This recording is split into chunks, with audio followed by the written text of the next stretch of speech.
Hey everyone, and welcome to The Grind. This is where we talk about the sermon that we just heard this past weekend. And so we are on our Behold Him series. And last week, Pastor Ed talked about what matters most. It's a pretty good message, a lot to think about, talking about David. And so question to start off today's conversation is, what is one thing that you really want to happen right now? One thing? I would like to travel again. This is the most since I've ever been grounded, because usually I travel every year. And so the fact that I haven't traveled for more than a year is actually kind of weird, to be honest. And also, it would be nice to see family again because I found out that all flights from Malaysia are canceled or something like that. So that's not good. Yeah. It's the only available flights in January. So I think mine is sort of the same because what I want I can't do in Hong Kong. Liverpool? Yeah, but also I want to see my niece and nephew, which means I have to go to France. Wow, the trek.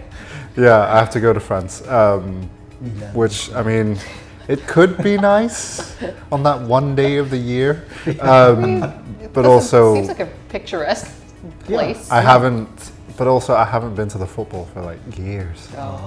And it's killing me. Because ball is life. Because ball is life. Mine would be cheesy. Basically just make sure that the kids are settled in the future. That's what matters most thing. Yeah. Future forward thinking. Well, we are thinking about just want to travel. Wow, way to one up all of us. Yeah, way to just make us feel really bad about ourselves. Sorry. I want to go to the football. I want my kids to be safe. Well, don't put it there. I am in the middle of the two extremes right here. Yeah. So, yes. But yeah, I mean, with that being said, right, at the end of the day, what matters most to us should be seeking the Lord. And we learned about how David, the one thing that he sought after was to see the face of God.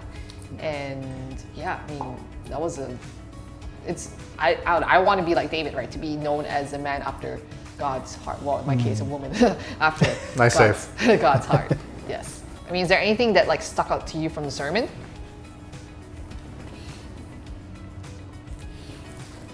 I like the first point that David, ultimately just wants to see God. Yeah.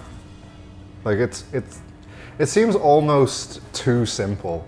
Yeah. Yeah. A thing to strive for or to want. Yeah. But maybe David had it right. He's just doing something simple. Yeah, to dwell in the house of the Lord. I mean, yeah. Do we really say like, I want to seek God right now? Like, it's not like you're on your to-do list, like, I'm gonna go seek the Lord right now, go see his face, we'll catch you later. Yeah. Probably like, Netflix or, just go somewhere else, but really you don't necessarily put it on your list of things to do, like, see the Lord,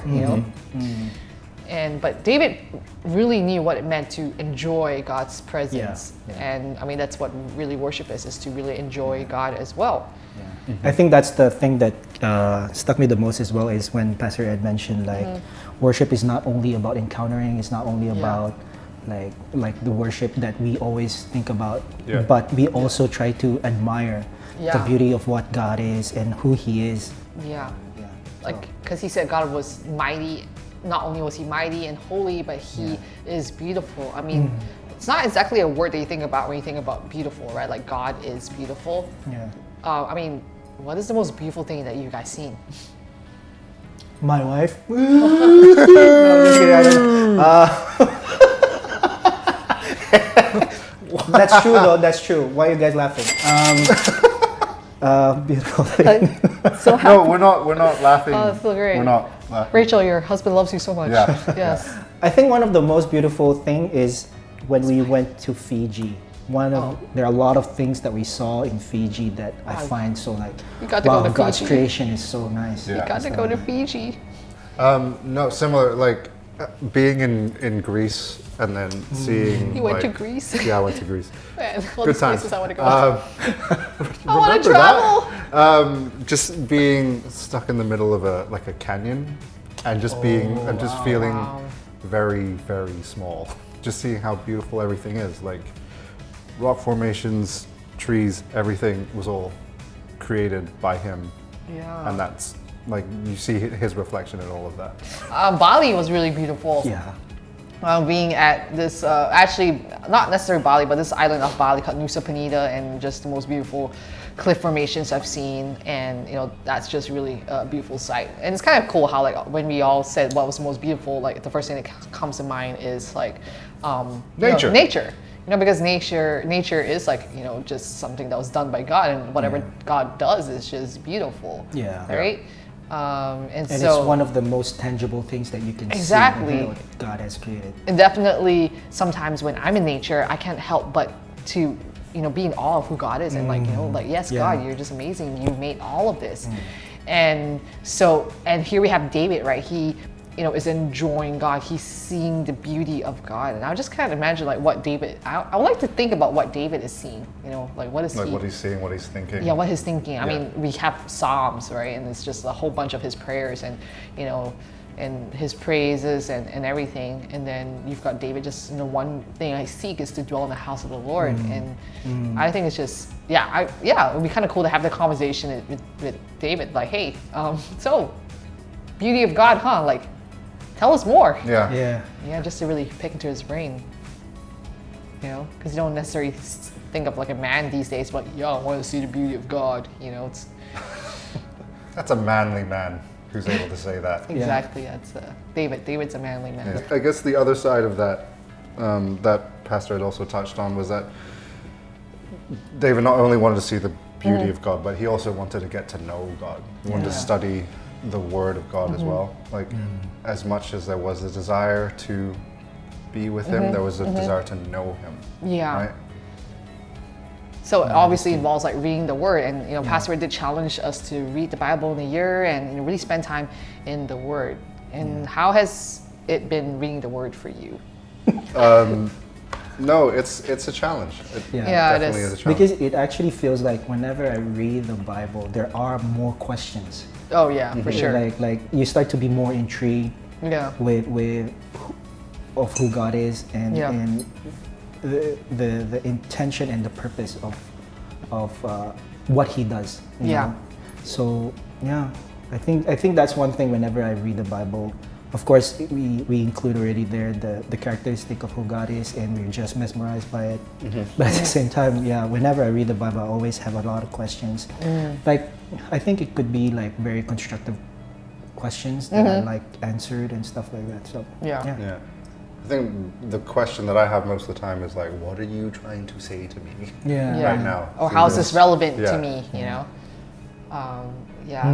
Because I mean, there are definitely moments in my life like, the Bible is good. I'm getting so much. Yes, God's speaking. And then the moments I like open the Bible, I'm like, Crickets? yeah, literally crickets. So I'm opening the Bible, and then it's like, not getting anything. And then it just kind of discourages you. It's like, then do I want to push in? But then when you do really hear from the Lord, it's like, yes, and then I don't know. But it does take time to develop the So habit. how do you get from one to the other? That's a good question. Sometimes like, Lord, speak to me through your word. And sometimes it doesn't happen. And then I try again the next day. And then sometimes it doesn't happen. I try the next day. And I just know that, at the end of the day, I know the word is worth it. Yeah. So maybe I can go for a month without hearing, or getting stuff out of the Yeah. Bible. But I have to trust that, God is still speaking. Yeah. And just Amen. basically it's me. I have to tune in. Maybe it's something that's going on in my life that I need to let go, or, Yeah. Also, the inductive Bible study method is pretty effective. Understand the Bible for yourself. We have another one coming up. Pretty soon. Studying the book of Philippians. Anyways, so like I'm coloring the Bible too, like all the repeated words. So my Bible's like quite colorful, so I have fun coloring up my Bible. But anyways, besides coloring up my Bible, it does also speak to me like, oh, there's this repeated theme. Like, why is God speaking to me about this? Yeah. So on and so forth. So, that's the That's word good. for me. Yeah. So, like with David, he's talking about, seeing the beauty of God. But and also Pastor talked about, like, do we see God as beautiful or do we see God as bountiful? Like, I was like, oh, that's a good one. That's a really good question. actually, Because it's like, how many times I'm sure all of us here have done it, have Yes. came to the Lord, like, God, give me this, God, help me Yeah. out, God, let this happen. We treat God like a vending machine, right? So that's something to think about. It's I like, think that tends to be a lot of people. That tends to be their default. Yeah, You're like, yeah. God, give me. Everything's fine. God can take a back seat Yeah. until it's not, And then God, come here. yeah. Yeah. And the joke is that, like, you know, because when we're on summer holiday, right, we don't think about God because it's a holiday, you know, and then when it's like back to reality, so to speak, it's like, all right, let's focus on the Lord again, let's pursue Him, you know. And I just remember like summer vacations, right, again, going back to Malaysia, and my mom would lock herself in the room for like about an hour doing quiet time while the kids were outside, you know. And just, it was kind of impressive to just, I just remember that, you know, just to see my mom, you know, even though we're on summer holiday, technically, you know, we don't have to do anything, right? You know, she chooses to still set aside time to Quality seek, time. yeah, to seek the Lord.